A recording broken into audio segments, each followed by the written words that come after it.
Hello, everyone, and welcome to our most recent edition of our Dot Talk series. Today we have a special guest, Rick Curran, an NHLPA agent with Orr Hockey Group, and moderating today will be Mike Oak, who is the current Peterborough Peds VP and GM. Just a little housekeeping things before we get started here. Please, guys, keep your mics muted as it helps with interruptions, and then keep your cameras on to help with kind of some interactions. And then first thing we'll like to do is in the chat, put where you're from, why you're in here today, what do you want to work in hockey? And then we'll have times for Q&A as we get on throughout the session. So please also enter those into the chat and use the raise your hand feature, and we'll do our best we can to get through each and every one of your questions. But with that being said, I'm going to pass the mic over to Mike Oak. All right, good afternoon. I'm used to the evening classes, so good afternoon, everybody. It's Mike Oak here. As Nick, thanks for the introduction, and as Nick mentioned, we're very pleased to hold another one of Doc Talk without the doc, so to speak. Myself here, who's been involved with SMWW for almost 20 years. And we're joined by longtime NHL agent Rick Curran. Rick, good afternoon to you. Good afternoon, Mike. Nice to be with you and everyone that's on the Zoom call. Well, it's nice to see you again, Rick. And before we get to a little bit about your story and your background, and then some questions from the folks that have joined us, I always say that the hockey world is small and you never know where you're going to run into people. And this summer, I was up in the Muskokas and I looked over and I see one of the former Laurier grads, Jake Arnott.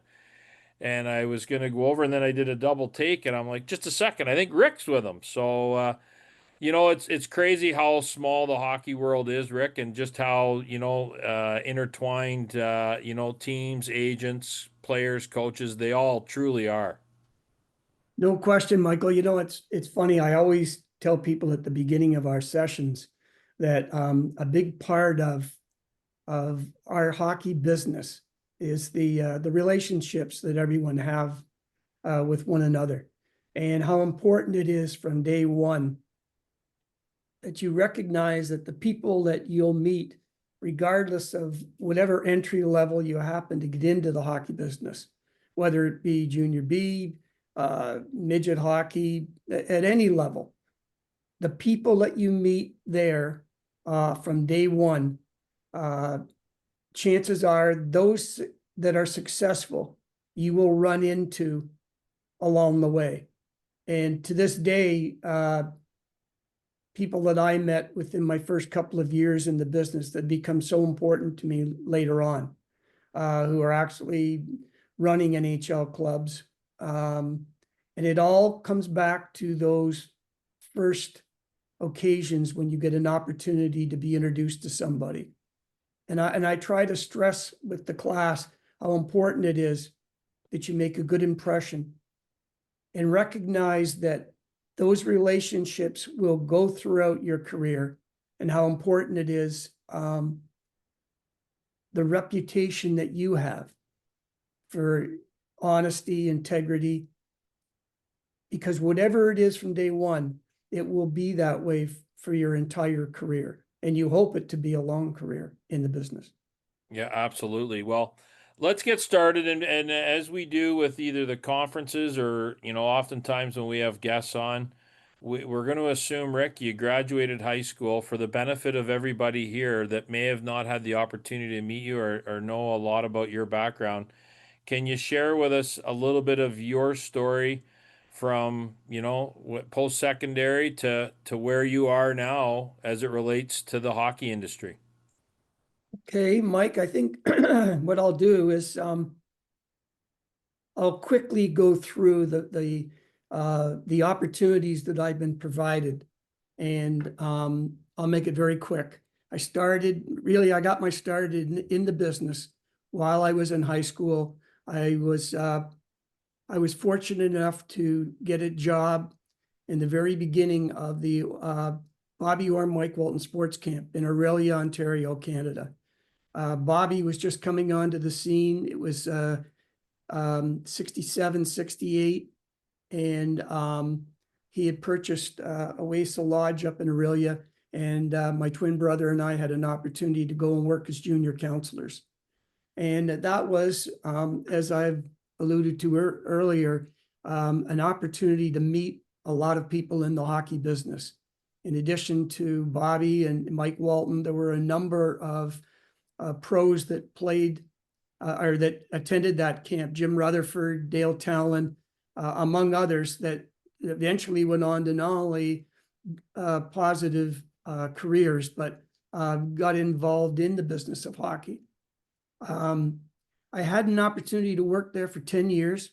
I was in high school at the time in Toronto. And then had an opportunity to go to the US. A couple of gentlemen happened to be up watching some Junior B games, and was fortunate enough that I was playing in one of those games that they were watching, and they asked if I'd like to go to Merrimack College, which I did. So I had 4 years at Merrimack College, where I played for them, and during my graduating year, an opportunity came up. Alan Eagleson was given a mandate to take the National Hockey League back into the World Championships, and they were looking for somebody to be a business manager. And given the 10 years that I'd spent with Eagleson, and at the time my mentor, Bill Waters, who was the camp director at the time and had recently become one of the premier player agents as a lieutenant to Eagleson's sports management firm. And I had an opportunity to become business manager of Team Canada 77, Team Canada 78, and the juniors in 77, 78, that of course was Wayne Gretzky's breakout period at the time. And in 78, in addition to doing management for Team Canada, I segued over to the representation end of the business as Bill Waters' assistant. So suffice to say that he was my mentor. As I've always suggested to people who are getting into the business, if you're fortunate enough to identify somebody that is going places in the business, and you become what I refer to as their most valuable player, somebody that provides them with everything that they need to be the best in their business, then you essentially become a valued commodity, and you have an opportunity to continue to grow within the industry. And I owe an awful lot to Bill Waters and to Bobby Orr. Interestingly enough, here we are years later, and Bobby and I are now partners. And so, having been given the opportunity to be a junior counselor, which is pretty much the low end of the totem pole at a hockey school. That's tying skates. Here we are. That's code 40 word for tying skates. It was. I had the youngest group, and my hands would be blistered from tying skates for 6 and 7-year-olds. And here we are 47, 48 years later, and we're now partners. So I won't bore you with the rest of the details, but suffice to say that you take advantage of every opportunity you have to meet the expectations and hopefully be provided with additional responsibilities and meet those expectations. So I know we've got a great group here, Rick, and I know there's going to be lots of questions from folks that have joined us here tonight about the hockey industry, and specifically maybe your experience, an extensive experience working as an agent. But before we get to them, I've got one question here just because you brought it up. It's funny. You went from it sounds like you went from the management side, kind of managing a team, to the player advisement side and player representation. Bill Waters started as the player agent and moved over to team management. But just from your experience as a team manager, what did you learn in those roles that you feel helped you become the agent that you've become? And did it give you a better appreciation of and give you, hey, I got to look at this I'm looking out for the best interest of my client, but I also know and have a pretty good understanding of what the team, what they're trying to accomplish when it comes to negotiations. Well, you do, Michael, understanding that the management role that I had was with an elite group of players. It was a Team Canada select group. So it's a little different than what you would experience at your level with dealing with major junior players or with someone at the National Hockey League level. But what you recognize is that every young player, all he wants to do is play the game. All he hopes is to be provided with an opportunity. And what I did learn that at that time, that the greatest contribution you can make as a player agent is to be honest with the player that you're dealing with your client, to provide him with a level of communication. He wants to know, what is it that I need to do to play?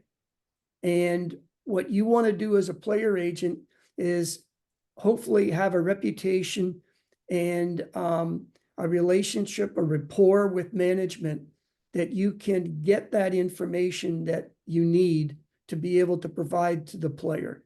And what you hope is that eventually the teams will recognize that what you want, what you're looking for, is an honest answer. And as an agent, you have to be able to provide the player and his parents these days, which has become more important than ever, with an honest assessment of what your client is capable of and what is expected for him to do in order to continue to be successful, or to move someone out that he's trying to beat out for a position. And you have to be able to look them straight in the eye and make them understand that you're going to tell them what they need to know, and it may not be necessarily what they had expected to hear. Some great insight there. Let's enough from me. I'm sure I'll have some other questions that come along, but let's get to the group that's joined us here to get a better understanding of what it is like to work in hockey, specifically in the role of a player agent. And let's start out with Abby. And Abby, if you want to give us a quick introduction of where you're from, and then a question or comment you have for Rick.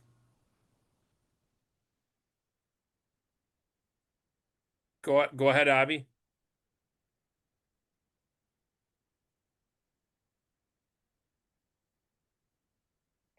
She's in a class right She's in now. a class right now, so we'll Good for skip you, her. She's Abby.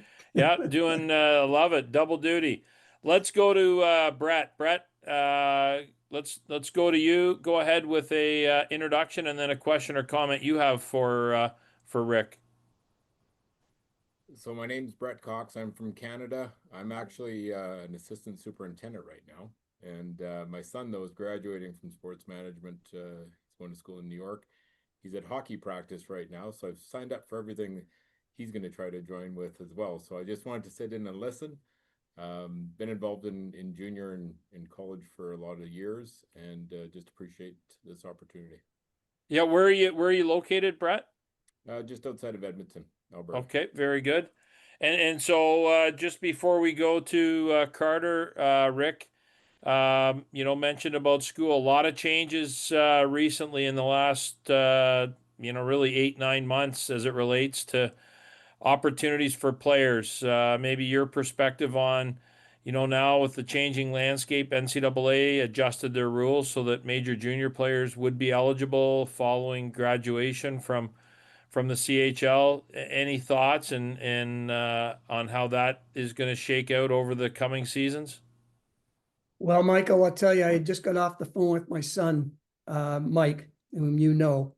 And frankly, over the course of the 8 weeks, toward the end of the sessions, when we start to get involved with starting your own agency, and we start to talk about recruiting and providing parents and players with their options in helping them to understand what their legitimate options may be. All of my experience has been in the past, leading up to the last 2 or 3 years of recruiting. Michael does all of our recruiting, he and William and Danny. And what you may expect if you're attending the class is that toward the last 2 or 3 weeks, Michael will be providing the class with an in-depth review of what the most recent specifics are dealing with young players and the choices that they have to make. During the early sessions, I'll provide a little bit of an idea of what the history has been, only to give everyone a flavor of where it's been. But Michael will be coming in and providing all the most recent specifics for their edification. Sounds good. Let's go to Carter. Carter, go ahead with an introduction and then question or comment you have for NHL agent Rick Curran.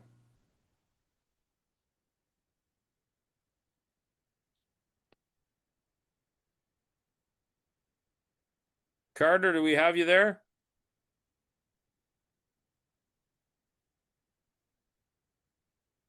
All right. What do we if we're having technical difficulties, we can reach out. We'll move down to Dan. Dan, go ahead with an introduction and then question or comment you have for Rick. Hi, my name is Dan Bowman. I am in Idaho Falls, Idaho, taking the hockey analytics course currently, or just finished it. And I didn't play hockey. I just have become a fan of hockey, given the local team here. We house players here, and just become a fan of hockey. And so I don't have a lot of experience, but what advice would you give someone who is passionate about the sport but didn't play and wants to kind of break into the industry in some form or fashion, and break that barrier to, hey, you never played hockey, so you don't know what you're talking about? Well, I mean, there are a number of people that have made tremendous contributions to the game at every level who never happened to have played hockey. So although there are obvious advantages if you've played the game, I think just the willingness to be there and to learn and to spend time with people who have had experience, as you get involved, whether at the minor level or at the junior level, as you contribute your time and effort and learn from those that are around you, you're going to have asset value. And I think that what happens is, again, we talked about it earlier, the more people that you meet, the relationships that you have, and the opportunity that you have to spend time with people who are successful at whatever level you're dealing with, will enhance your opportunities going forward. Again, be somebody that they can rely and depend on to provide them with what they need, and then you're able to move up the ladder. Thanks. Rick, Dan touched on analytics, and that's something back in the day we used to call it statistics. Now it's analytics, and there's a lot more information out there available. I remember back in the day, the Maple Leafs, you either saw them on Saturday night at home, and you might get the odd game on a Wednesday night. Now all the teams across the league are available. So there's information out there. There's the data. There's the stats. The traditional individual that used to work in the hockey industry that had to have played, not the case anymore. I mean, you look at the roles within hockey ops, they've expanded so much that, if you didn't play, it doesn't mean there isn't an opportunity for you. No question. Totally agree. I mean, there are a number of people that I run into every day at the professional level, and they never played, but they're smart people. They work hard, and they've taken advantage of the opportunities they've been provided with. Yeah, for sure. Let's go to Eric. Eric, go ahead with an introduction and then question or comment you have for Rick Curran. Hey, how's it going? Eric Beaudry from Sudbury, Ontario. Mike, just wanted to say I ran into JJ from the Dallas Stars, told me to say hey. Very good. So yeah, we're networking that way, getting to watch lots of hockey. But now for recruiting, Rick, I don't know, what's a good way to recruit your organization and I don't know, bring in your kids because we just graduated from the GM and scouting course. And I'm currently scouting for the West Nipissing Lynx, which is the Greater Metro Hockey League. And it's a harder league to recruit for because it's non-sanctioned hockey. Right. So I'm just trying to, I guess, figure out the ups and downs of what I can show to the parents and the kids to come over. Well, I think, the first thing you have to recognize, Eric, is if you're putting yourself out there as someone who's going to be able to provide something to the parent and to the young prospect, obviously you have to have knowledge of what you're talking about. Yeah. And of course, you're going to want to be thoroughly vested in the area of where you are. You're going to want to know as much as you can about the team that you happen to watch as often, the league. What you're going to have to do is put yourself in a position that you can provide parents at that level with the information that they need, without having to go to the social sites to learn. You're going to provide them with the facts. You're going to provide them with the clear and concise details of what challenges they're going to have, what challenges their son is going to have. If he wants to get to the next level, where are the tryouts? Who are the teams he's going to want to have to try out for? How can you go about providing that opportunity for them? So it's at every level. And then, of course, as I suggest during the various sessions we're going to have, try to help provide information that you can go from one level to the next, whether it be midget Okay. hockey, bantam hockey to midget hockey, what the challenges are, where does that player want to get to? Your job, if you want to be an effective player agent, is to know what those details are and be able to communicate it to the parents and the player. So like I was thinking about making a brochure about the organization with the ups and downs so that I don't want to say it'll help me know more of the knowledge, but then also all the knowledge of what I need to know is there given to them on paper or whatever, right? Absolutely. I mean, it's obviously, it's important that you have those specifics, but what is just as important is your FaceTime with those people. They're going to have a relationship with you. You're going to want to establish a level of trust so that they not only trust that you have knowledge, but they have trust that what you're saying to them is the truth. And Cool. you have to be honest with them about what their Yeah. realistic chances are, of what level can you realistically suggest that they can achieve. Yeah. Okay. Sounds good. Thanks. Very good. Let's continue on. We're going to go to JC, who's joined us here. JC, go ahead with a quick introduction and then question or comment you have for Rick Curran, who's involved with SMWW, teaching the hockey agent course.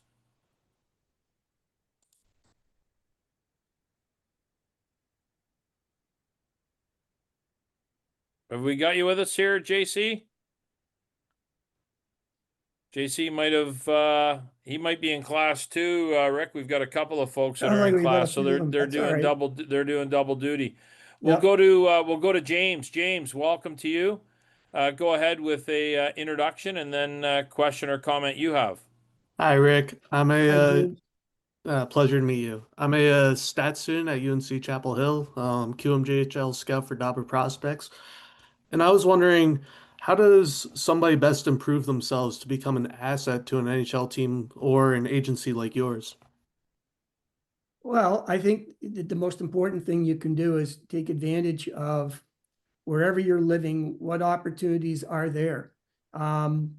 at any level. Again, what you want to do is you want to get as much experience as possible. And you want to become involved with the people of the organization. You want to provide them with asset value.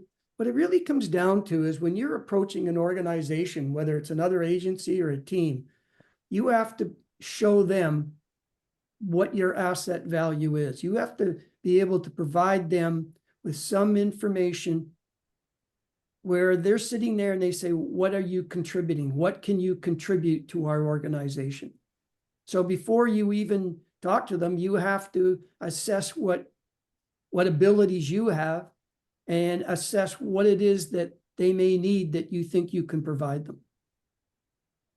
Thank you, Rick. I appreciate that. In essence, Rick, it's really no different than a player. Like if you're a player, you have to show the GM and the coach why you deserve a full-time role on the team and what you're going to bring. And for people that work off the ice in front office, it's the same thing. What skills and abilities do you have? What functions can you provide that are going to help everybody, team, individually, have additional success? And something else to consider, and I mentioned this to someone a couple of weeks ago. There's the son of one of my former clients who had played in the National Hockey League for a good 15 years. His son is getting involved in the business. He's already a scout for a major junior team in Western Canada, but he would like to transition over to becoming an agent. And I told his dad when we were chatting, and I'd had the opportunity to talk with the young man himself, I said, the experience that you have right now and continue to enjoy as a scout with any major junior team, consider that not only are you developing your own ability to assess and recognize a level of talent that would be necessary for you to play in major junior hockey, but to take it to the next level of playing pro hockey. And as well, the people that you are meeting, the colleagues that you have in the scouting fraternity, those are people that you're going to refer back to years from now as a player agent, because you already have not only a relationship with them, but you have a recognition of their capability. Over the years, I had a dozen scouts, National Hockey League scouts, and when I was in juniors recruiting back in the 80s, there were a number of major junior scouts that I would refer to.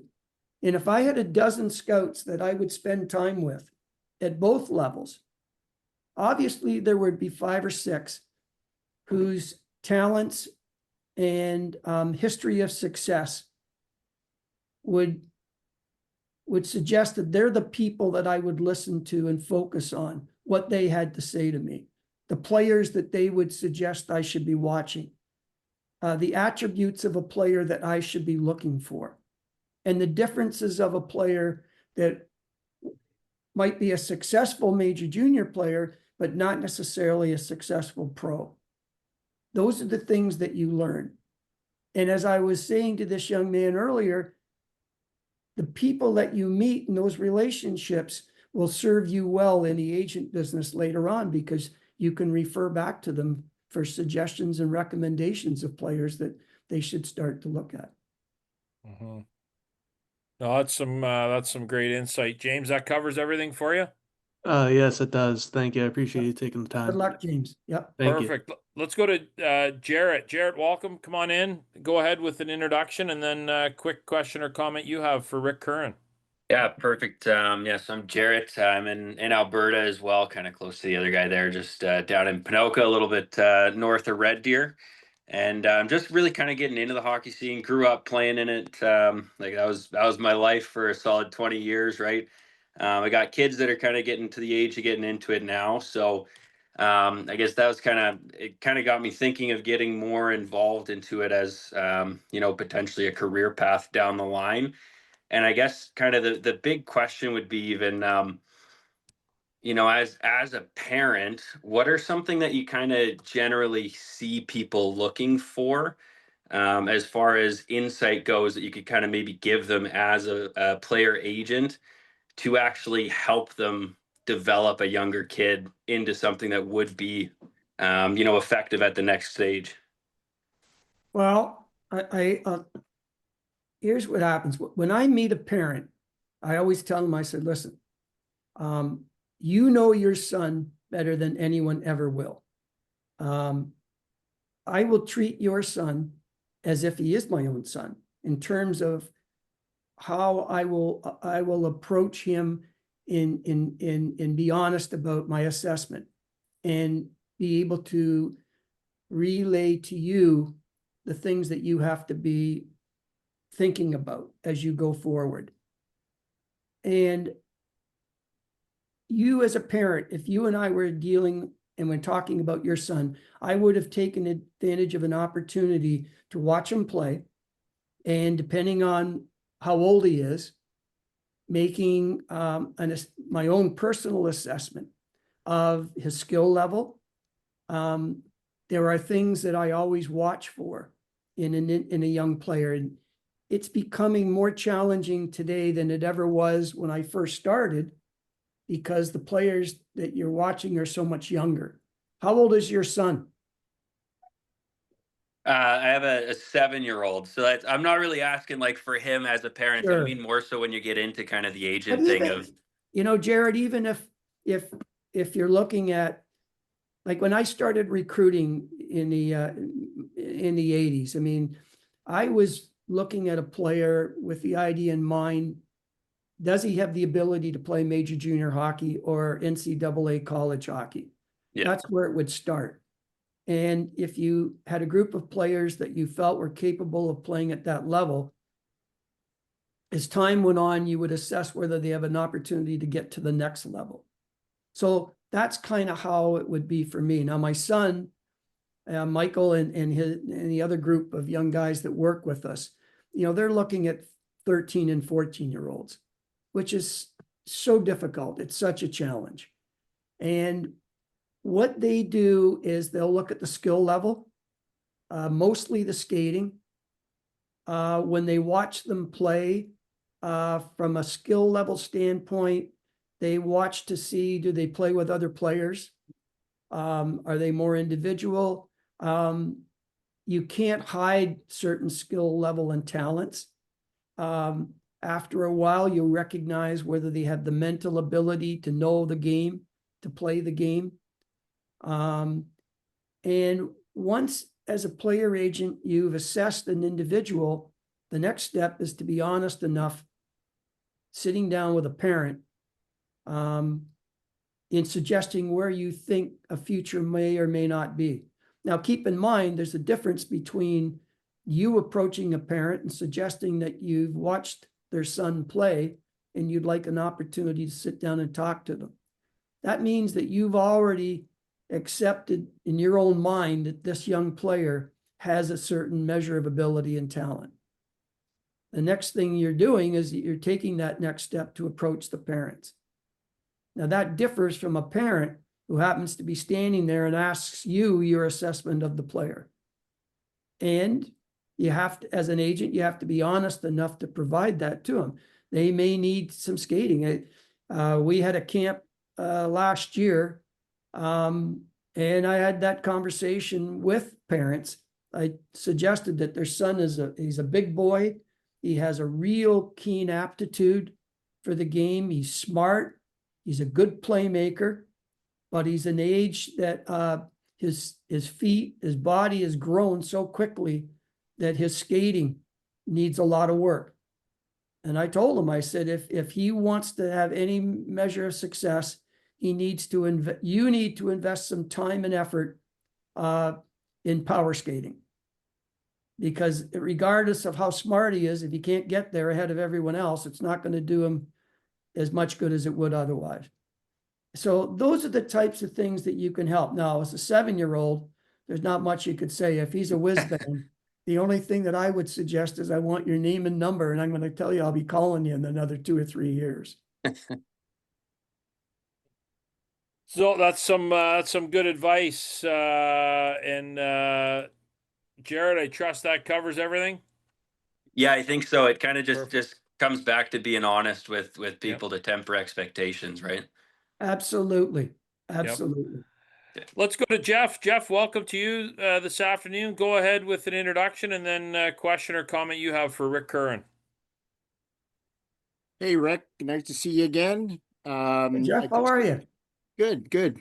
Sorry, I had some technical difficulties getting on here, so I'm not sure what questions were asked, but one of the things that I wanted to get your insights on were the CHL versus NCAA and you know, as you're giving advice to your clients and what you think, how you think things are really going to shape out. You know, I was reading an article today where they're talking about, you know, unless you're a superstar, you know, these kids who are moving to the NCAA, it's just too early if you're trying to go at 18. So there's still a big play for the CHL. But just wondering what your thoughts are, how things are playing out there. You know, Jeff, we kind of touched on this a little earlier, and I'll be perfectly frank. I'm not as well versed in what the new rules are going to be. I haven't had an opportunity to digest them properly. My son handles all of that. He and William and Dougie Orr that works with us, and that's what they do. If there's one thing that's important as an agent is don't try to provide someone with something that you don't know what you're talking about. And so you've asked the question. It's a great question.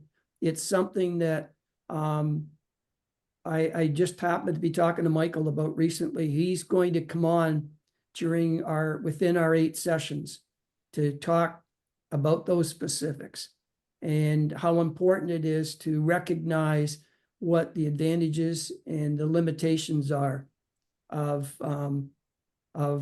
both of those options. When I started in the business and I met with 15-year-olds, the rules were so much different, as Mike would know. The biggest concern I had was that if you were a marginal player, perhaps a late developer, you should really focus on NCAA college hockey. If you were an elite athlete and you were in a position to perhaps be a top selection in the midget draft, then and you were going to be able to get your education guaranteed and things of that nature, then obviously it was a direction that you could focus on a little more. It's really, it's something that's starting. Mike knows from his end of the business, it's just as confusing to them as it is for the parents. It's going to take a year or two to work itself out. But again, Michael and Dougie and some of the guys that work with me, they're going to spend some time during the classes to be able to explain that. And I'd rather they do it because they know what it is. I don't know enough about it right now, quite frankly. Mm-hmm. Mm-hmm. Cool. Okay, thank you. All right. And it's the biggest thing, Rick, is, and it's the same when you have changes to rules and policies, no different than with CBAs. When you get new CBAs with the NHL and the NHLPA, what you think how it's gonna unfold, sometimes once you get into it, you realize, oh, here, we didn't realize this aspect or this component. And I think it's the same can be said for the new rules that have been put in place by the NCAA. So it'll be a learning process. Absolutely, Michael. And a big part of the classes, I think it's the 3rd or 4th week, what we talk about is with the collective bargaining agreement, the relationship between the agent industry and the collective bargaining, the NHL Players Association. And we talk a little bit about those few changes in the collective bargaining agreement that had such a tremendous impact on the agent industry.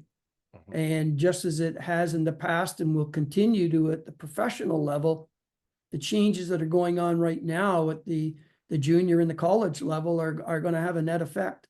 And again, that's why it's important that if you're going to get some advice from someone, make sure it's someone who's relatively updated and recognizes what the ramifications are of those new rules and how it might affect a young student athlete. Yeah, just as an example from my perspective, I've had some players and parents ask me about courses for NCAA, and I said, listen, I don't know, and I don't want to be found guilty of giving you incorrect or inaccurate information. It's important for you to do your due diligence with the schools you're talking to, with the clearinghouse, because that's not my expertise. So, you know, you have to make sure before you act, before you speak, make sure you know what you're talking about. So that's good advice, Rick.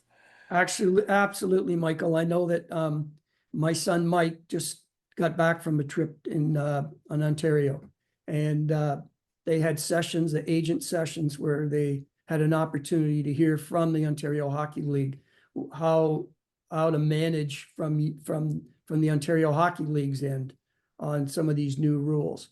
And Michael recognizes that one of his most important duties now will be to sit down with parents and help guide them through what those rules are from both sides, to make sure that a parent does not mistakenly commit himself to something without knowing exactly what it's all about.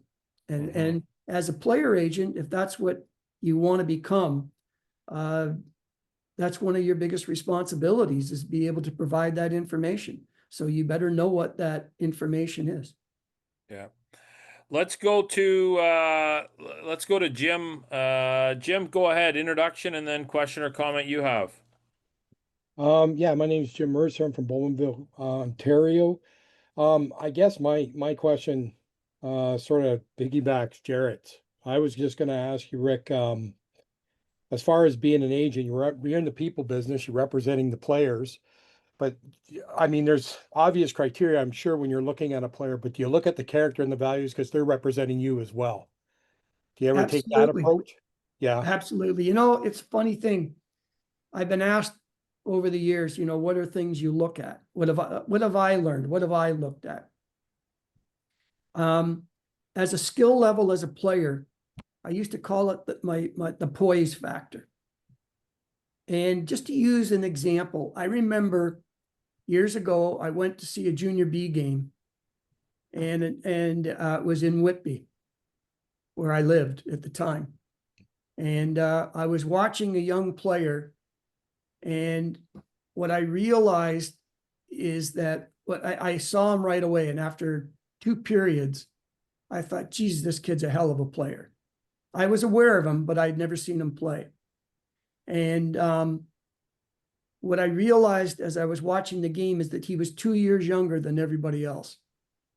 But he had the poise. You would have thought he was a veteran player, the way he handled himself.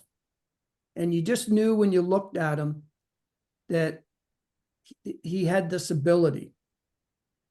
And then, the next thing you look for is, how does he handle himself on the ice? Now, he was a defenseman, but you watched, as an extension of his skill level, you watched how the other players he played with, you watched, you know, their reaction to him. Even though he was 2 years younger, the respect they showed for him. Yeah. And it's interesting because that player was Adam Foote. There you go. He was 15 years old. Okay. And I always remember years later, when you talk about a player like that, years later, I would be talking to a client who was playing against him. And he mentioned, he said, you know, he said, there's nothing worse than having the coach call over to you and say, you're up. And you stand up and you look down, and at the other bench, Adam Foote's getting ready to come on the ice. And you're like, I just don't feel like putting up with his bullshit today. I just don't feel like having to handle that. Yeah. And, you know, that's the respect that a player attains over time. And I'm just going back to the fact that you could see that Adam Foote had that. The other point that I would say to you that I always look at is when you've got a really good player, and you can tell when he's on the ice, he's got the puck, he does the different things that he's doing, the skill level that he shows. How do his teammates react? You know, does he pass the puck off to a teammate and take the assist instead of the goal when the opportunity is there? Does he do that? If he scores the goal, are his teammates happy for him? Do you see them genuinely rally with him? Yeah. Okay. You can see that. The one thing I always try to tell young players and older players, when you're on the ice, you want to be the best player you can be. You want to do what you can because you want to please your coach, because your coach is the one that determines whether you're going to get to play or not. You're going to want to please management because they make some of the decisions about what opportunities you might be provided going forward. But I used to tell my son when he was playing, the most important thing you can do, you want to be the guy that everybody wants to play with because you can't fool your teammates. That's right. If every guy in the team wants to be on your line, that means you're doing a good job. That means you're doing what you need to do because you can't fool the players. Excellent. And Okay, I thank you. watch on the ice and you can tell who the players like to play with. And you can Fantastic. also tell when they don't give a shit if a guy scores or not because they're not real excited about it. And So that's a problem. So sorry, when you see a player like Adam Foote and that, so that speaks to, I guess, part of his upbringing, obviously, just the way he carries himself. And Very, that all very has to much so. matter, right? Yeah. Very much so. And you know, Jim, things have changed a lot. And I talk about this in a couple of our sessions. The recruiting process, the parents. I was very, very fortunate when I had the group of clients I had, particularly in the 80s.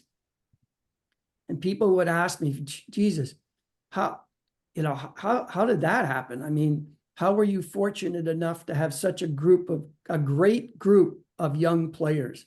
The Adam Graves, the Shannon brothers, Brendan Shanahan, players that were Gary Roberts, quality players and people. Yeah. And I always go back, I say, all you had to do is look at their parents.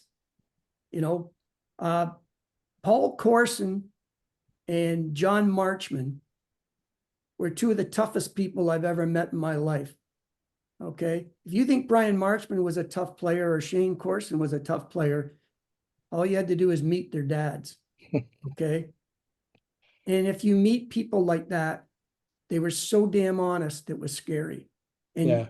I would get up every morning wanting to do everything I could for their son, but I wanted to do it for them too, because they had given up so much to provide the opportunity for their sons to play.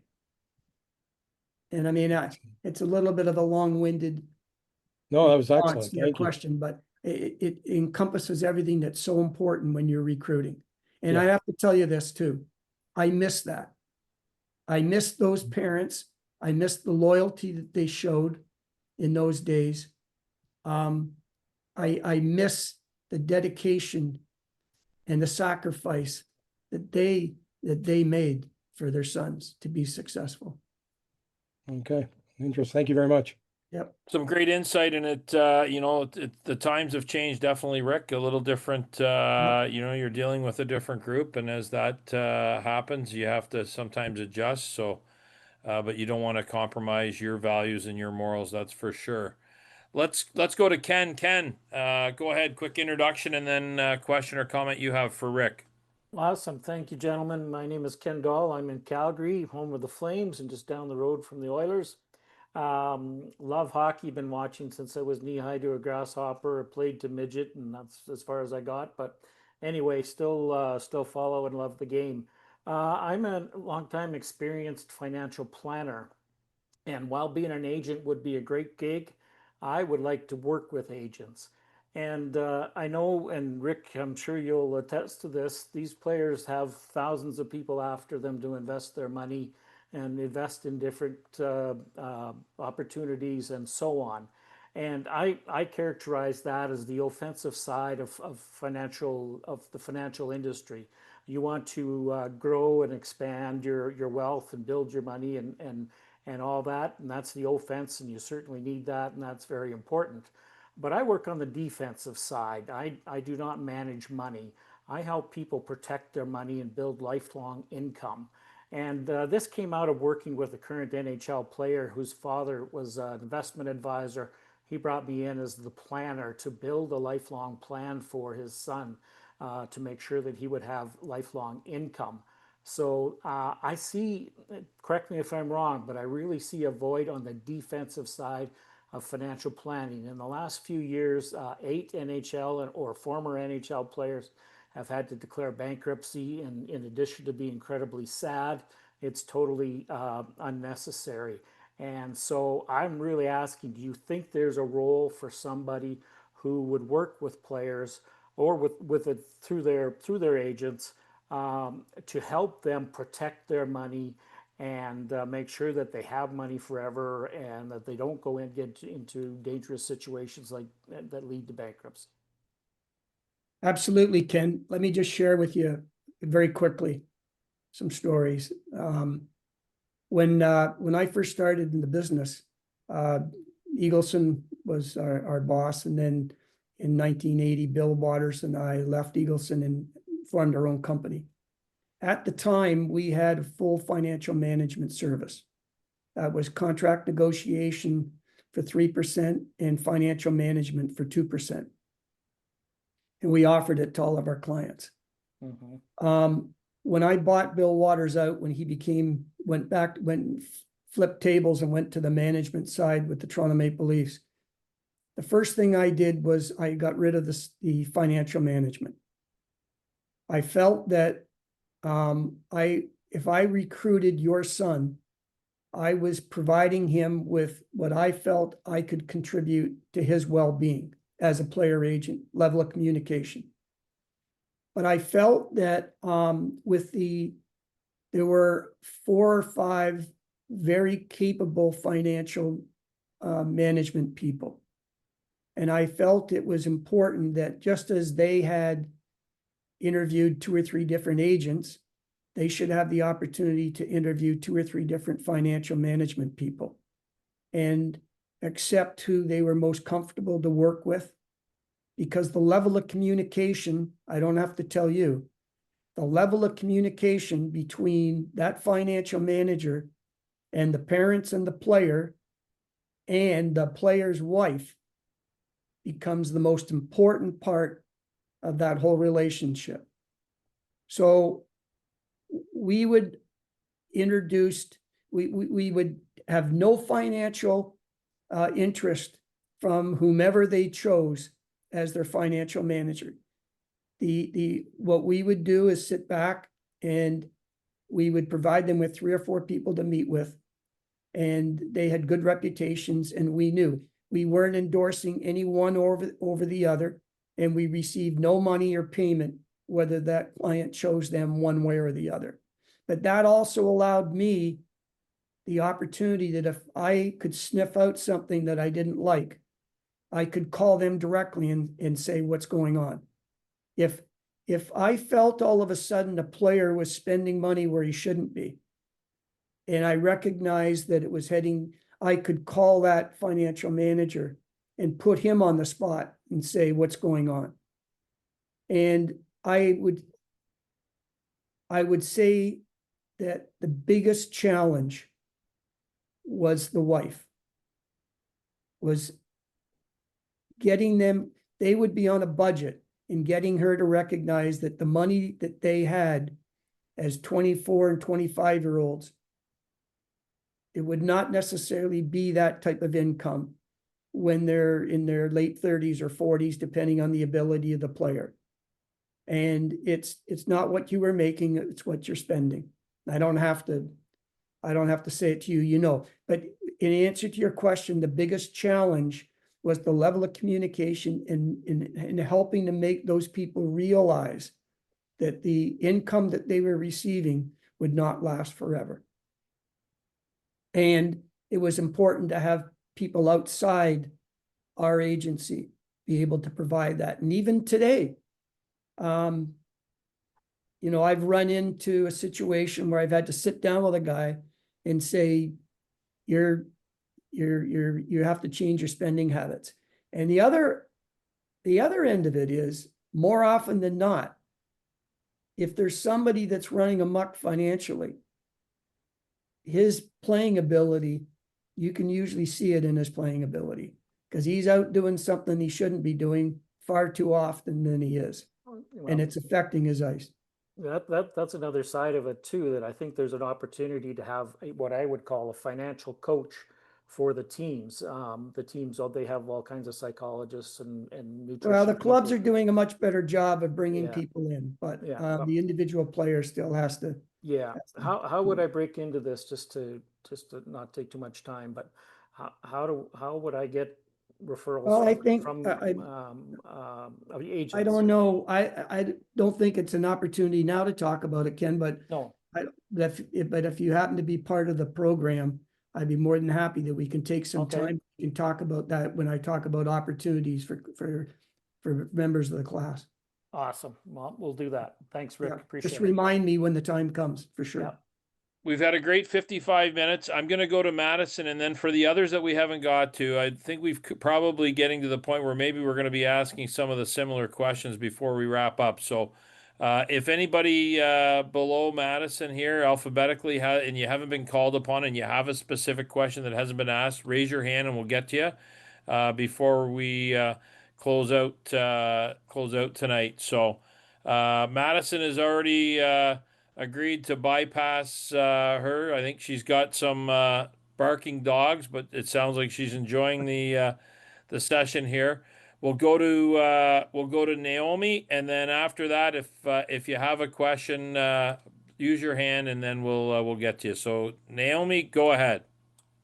Hi, I'm Naomi. I'm an exercise sports science student at UNC Chapel Hill, and I was wondering if it would be a good idea to go to law school to become a sports agent, and also if you could like describe a normal day of working as a NHL agent.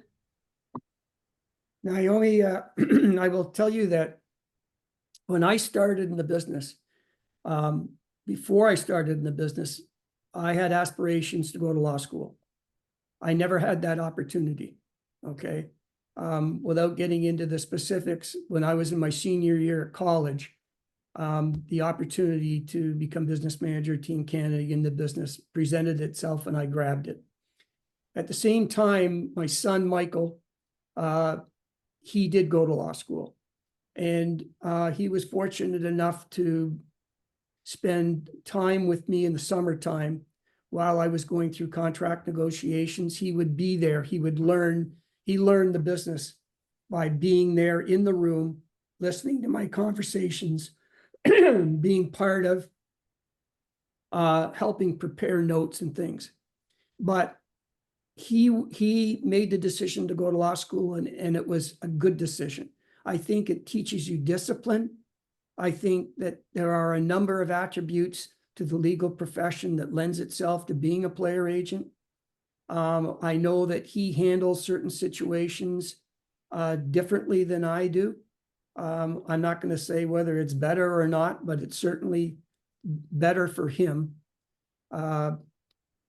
I will add that years ago, Bill Waters called me into his office and told me that the change I had to make was to be myself and not to try to be him. And it was the best advice I could ever be given. And I've said the same thing to Michael: be what you are, be yourself.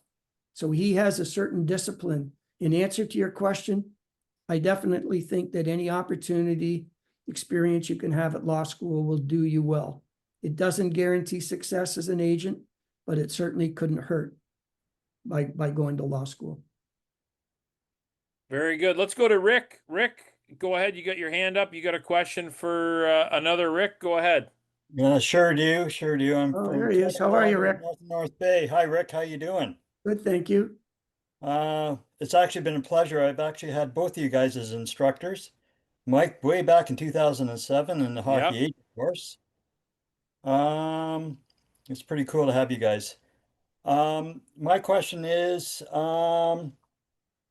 there an app or a program to track my prospects? Yes, there is. I'll tell you what, Rick, you have my email address, I believe. correct? Yep. You send me an email and I'll be able to send you the app that my son uses to track all of our prospects.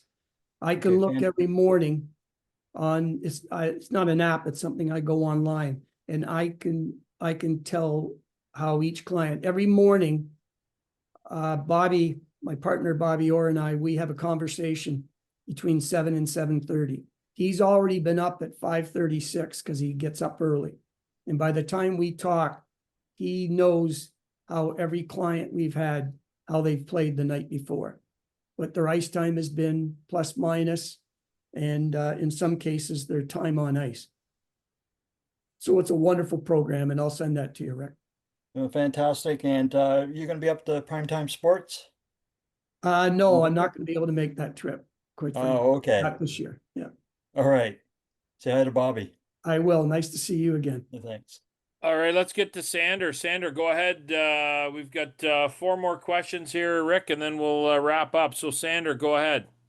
Hey Rick, I just wanted to ask, throughout your time as an agent, how has like the role sort of changed, especially now that we have NIL, that's been like the most recent addition. How do you see that changing like the landscape of an agent, and just how have you seen it change throughout your career? Yeah, Sander, I think you know, you're still, your responsibility is to be able to provide a level of communication that provides the parents and their son with value. So as times are changing and it's becoming more complex, trying to make a decision about whether you should be an NCAA student athlete, whether you should play major junior, again, you have to be in a position to provide that information. And that also comes from having the opportunity to watch the player play, because there's nothing worse than alluding to a young prospect's ability to play in the National Hockey League if after watching him play, it's pretty evident he's not going to get to that level. So what you're going to want to do is encourage them to challenge themselves to a level that they can reasonably attain. So in answer to your question, you have to be able to spend the time and put the effort in to be able to provide that information, that level of communication. Thanks so much. Yep. Let's go to Tomer. Tomer, go ahead. Introduction and quick question or comment. Hi, Rick. Hi, Mike. My name is Tomer. I'm the current head of player tracking and analytics for Ice Hockey New Zealand. Wow. Okay. The question I have is a bit twofold. As someone who's represented players throughout their careers, how do you balance evaluating the on-ice ability and the long-term potential and off-ice character?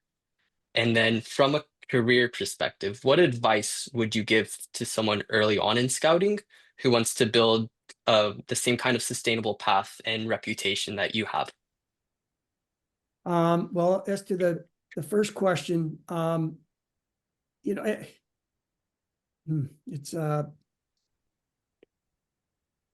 why don't you repeat the question so I can get a sense of where I can go with this for you? Just quickly, go ahead.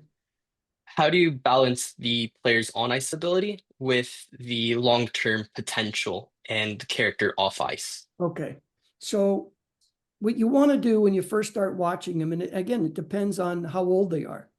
If you're fortunate enough to attain them as recruit them as a young enough client, you're going to watch them grow through 2 or 3 years, and you're going to get a sense of their ability to improve or not improve. And as that occurs, you're going to be in a better position to give them some guidance as to what is reasonably achievable.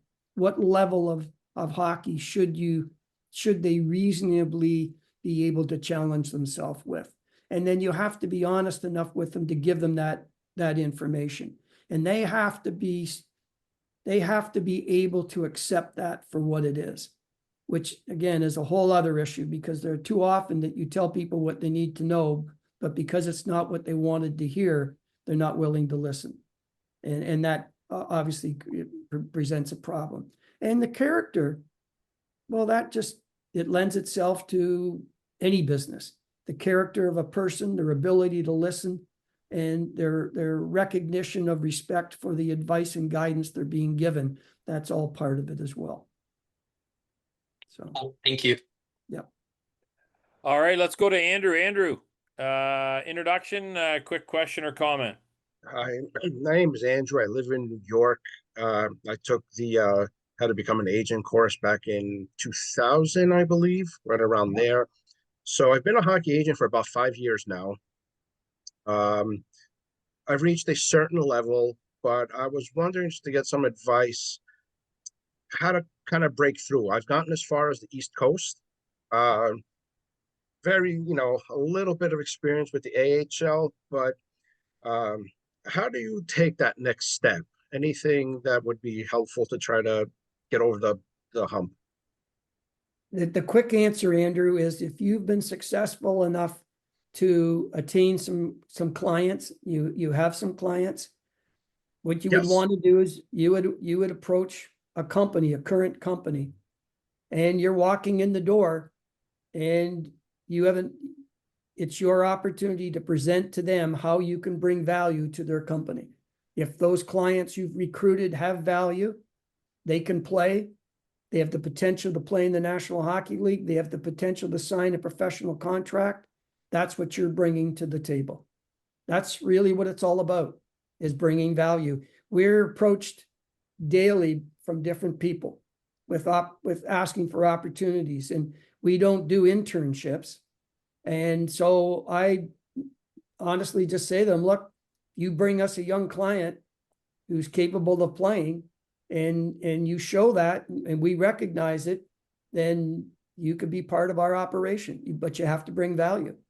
Because today, the way the game is with recruitment, you're recruiting people at 13, 14 years old. You've got 5 or 6 years of babysitting. You've got as much as 7 to 8 years before you're going to make profit $1.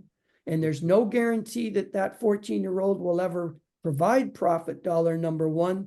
And there's no guarantee that when that player attains the ability and the opportunity to sign the contract, that you're going to be the agent that negotiates the deal. Well, unfortunately, I've had that happen already, so I kind of know what. Yeah, it's hard to figure out the talent of a 15-year-old, if he's going to be able to play it. And obviously, I had a really high-profile player just kind of leave me right in the middle of everything. So I know that stuff kind of happens. Lastly, what would you think about like a consulting player development part of the game is heading? Everything is all encompassing on ice, off ice. You think that's become a lot bigger now? It'll continue to grow? Well, it's certainly become bigger. It's because you're approaching players at such a younger age. It's all part of what you're suggesting you're going to provide the player and his parents. The issue is, do you have the economic wherewithal to sustain yourself for 4 or 5 years of babysitting when you're not getting paid for it? And I know that there are people out there that do charge, and that's up to them, but we don't charge anyone to do that, and that's the risk that you're going to take. Much appreciated. Thank you. You're welcome. All right, to close things out, before some final comments, let's go to Patrick. Rick, hi, Mike. I just a quick question on how to once you jump into the course here. I'll be taking the course in December. I was a little late to get into this block, but I will probably get into the December block. How early or for the when you apply for a team for an NHL or a scout or a GM position, like for the scouting part of things? How early or how much time do you have to apply for all of that to get in? I'm sorry, I don't quite understand, Patrick. Are you asking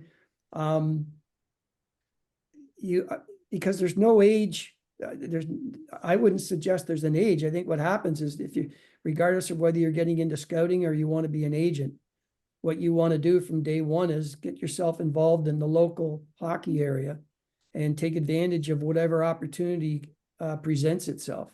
If you're looking to get into scouting, if you have an opportunity to scout for a junior B team or which lends itself to maybe a major junior organization, that's how you get started in the scouting business. As we've talked about and we'll continue to talk about in the sessions, if you want to be a player agent, you actually get involved at watching 13 and 14-year-olds and hopefully come up with a player or two that others have missed, and introduce yourself to the parents and attain a client and put yourself in a position that either you're able to continue to represent them or you can bring them to the doorstep of an established agency and provide value to them. Okay, awesome. Okay. Thank you. Rick, before Nick comes on and closes things out, just one last question I have for you as we close out. I think a great hour and a bit, understanding the agent industry and whatnot. But the SMWW courses, you're involved in the hockey GM. Myself, I'm involved in, you're the hockey agent. I'm the hockey GM and scouting and the hockey analytics, and there's player development.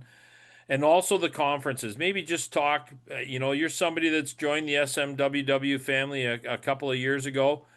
The benefits to people that have an interest in getting their foot into the hockey industry from being involved in one of the programs or attending the courses or the conferences. As somebody that's been in the industry, maybe just a couple of quick points about the benefits of being involved in the program and attending the conferences. Well, I will tell you that let me just quickly say this. This is what we do in the agent sessions.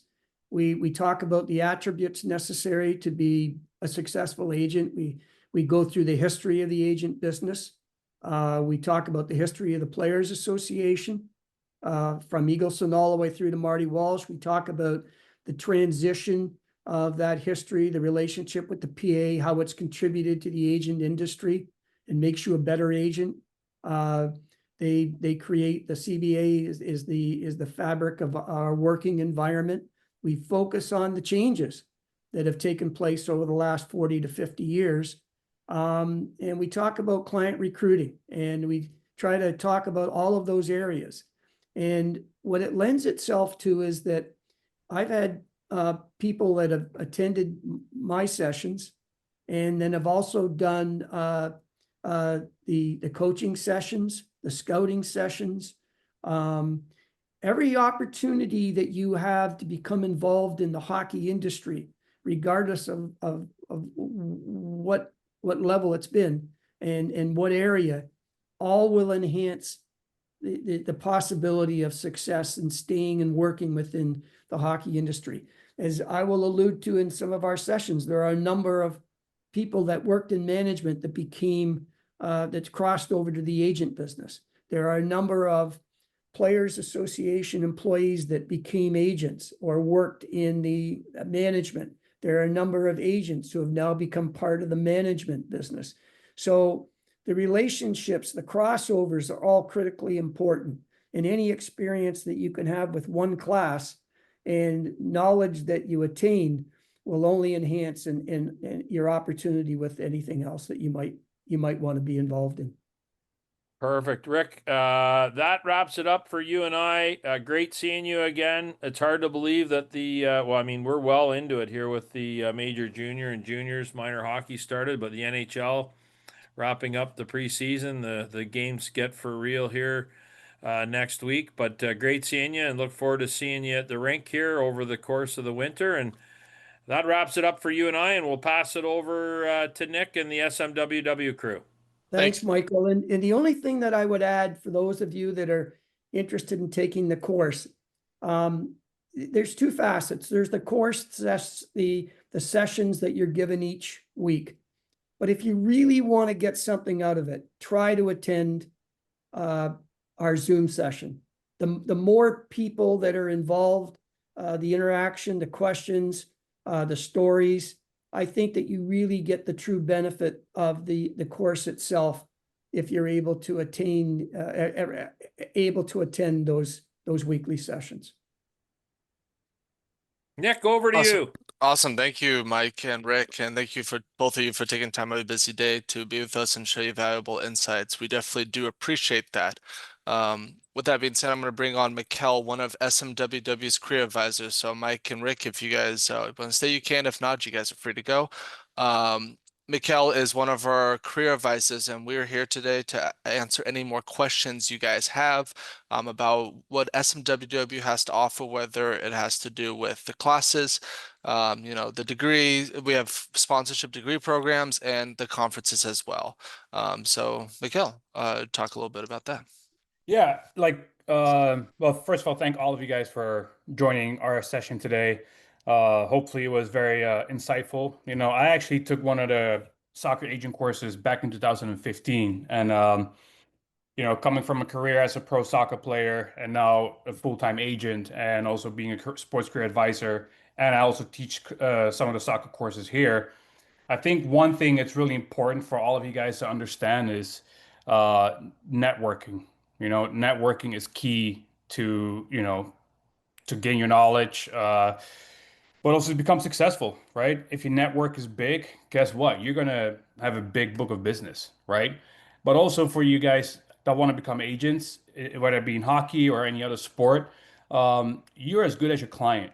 Okay, if you have a good client, you're gonna be a better agent as well. If you have a lackluster client and it's gonna take you a lot of time to even have a team answer your phone call regarding that particular client, um, that's going to hurt your image and that's going to hurt your business before it even started. So, like Rick alluded to earlier, like recruitment is super crucial, right? Know what you have in your back pocket, know what your aces are, and build from that. Once you gain that momentum, you guys will be, well on your way. And obviously, maybe you don't know it from now right off the bat, but once you start getting into, some of our courses, whether it be with Rick or with Mike, you're going to learn a lot about how to navigate the landscape of this industry. Because if you don't know, it's like the blind leading the blind, right?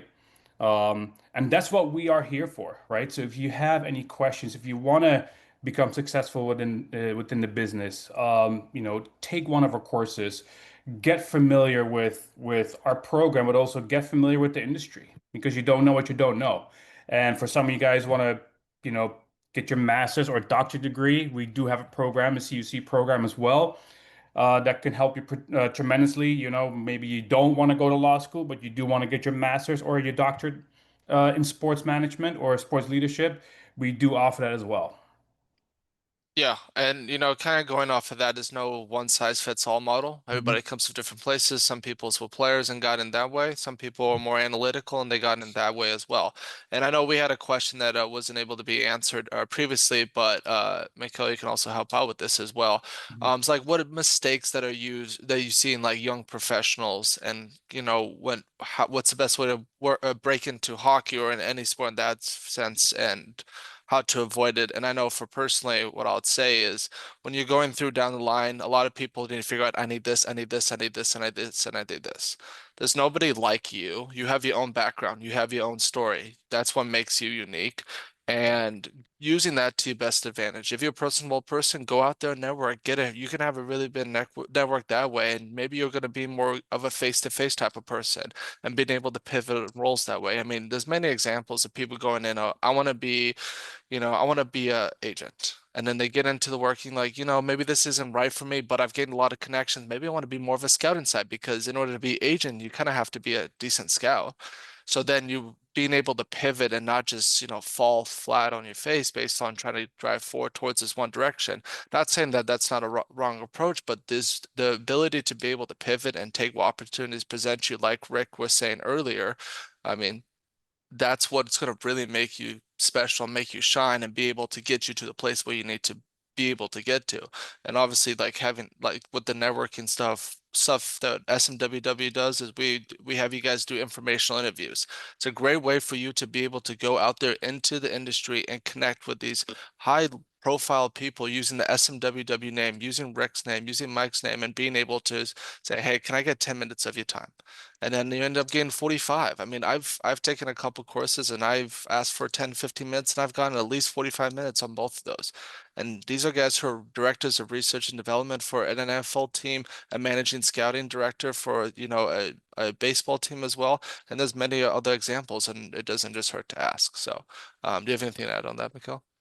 Yeah, I think also knowledge is key, right? You know, if you have the experience in terms, for example, you want to get into marketing side or branding aspect of a sports organization, it's great. But if you do not know what organization, like an NHL organization, in this case, if you do not know what goes on behind closed doors or what their uh, view of marketing and branding is, you know, it could be a very you know, rude awakening, you know, just because you have a master's in marketing and branding, not knowing how to apply that within the professional sports organization.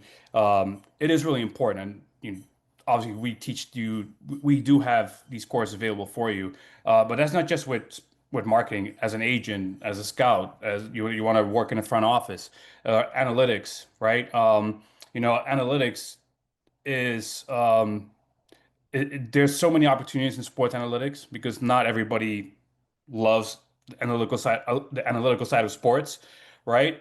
So there is a lot of opportunity there, 100%. So just to round that up right there. Yeah, absolutely. And everyone who teaches our courses, you got a sneak preview today. Rick Curran, I mean, guy's a seasoned vet in the in the hockey industry. These are the type, and Michael Oak. I mean, he's a VP and GM of a OHL team. These are guys who live and breathe the stuff they're talking about each and every day. They're not just necessarily guys with fancy degrees. They're people who are actually industry professionals that are respected in the industry. And that's what's another key part of our programs is to be able to put you guys face to face, have weekly Zoom chats with them where you can ask them any question that you want based on that week's topic or what's going on, depending if you're in the, you know, the season of the sport you're in. And so that's kind of the things that we do here. Is there any other, do you guys have any questions? General questions, questions about our program, questions about our conferences, including the hockey one. We do it at the NHL draft each year, as this year we were in LA for that. So.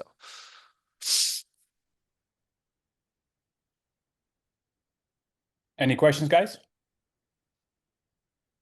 Sander.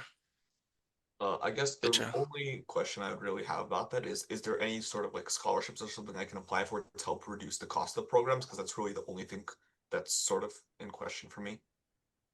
Yeah, absolutely. I mean, that's something to, that's normally you can send in an inquiry as well, and then you'll be normally once you fill in an application, it goes to one of our career advisors, and that would be some sort of conversation you'll have between you and your career advisor. And so Mikhail Suchi, he's one of our career advisors as well. And these people are not necessarily just to say like, hey, yeah, just take this course. I think it's good for you. These are people I want to say, what's your background? You know, what are you trying to do with this? These are the courses. Maybe this is some avenue. You know, I know a couple, you know, job postings that I saw the other day on Teamwork Online that you should think about looking into. And these are the sort of things that our people are able to help provide you guys with free career advice. You just fill out an application and or call the office. We'll be able to have a conversation with you about what's best for you in your career in that sort of sense. But yeah, Sandra, that to answer your question, that would be my best point of route in terms of that. Wonderful. So Thank you. if you guys are interested at all, and Sandy, you can actually send that to the email that I just sent over to the chat. And then if you guys want to call the office directly, you guys are more free to. We're here. You would catch one of our career advisors or other staff on the at SMWW as well. And you can see that here. I also put our office number in there in the chat as well. So yeah. Do you have any other questions, Sander? Oh, that was it. Thank you so much. Thank you so much for hosting this event. It's really been great. Of course. We go last call for questions. If not, then we'll end it here. Thank you. That's it. All right, guys. All right, thank you guys for coming again today, and thank you again to Mike and Rick for spending the time in order to speak with us. We're going to be rendering this video to go up, and we can put it on our website so that we can be able to send the recording to you guys once it did. So I anticipate within the next few days, you'll be receiving an email probably from me with the recordings on that. So if you have any questions, more questions, feel free to reach us at info@smww.com or the phone number for the office below. And if you already have an application in, follow up with your career advisor if you want some more advice about how to break into industry or anything that we may be able to assist you with. With that being said, hope you guys have a great rest of your day and looking forward to hockey season coming up. Bye, guys.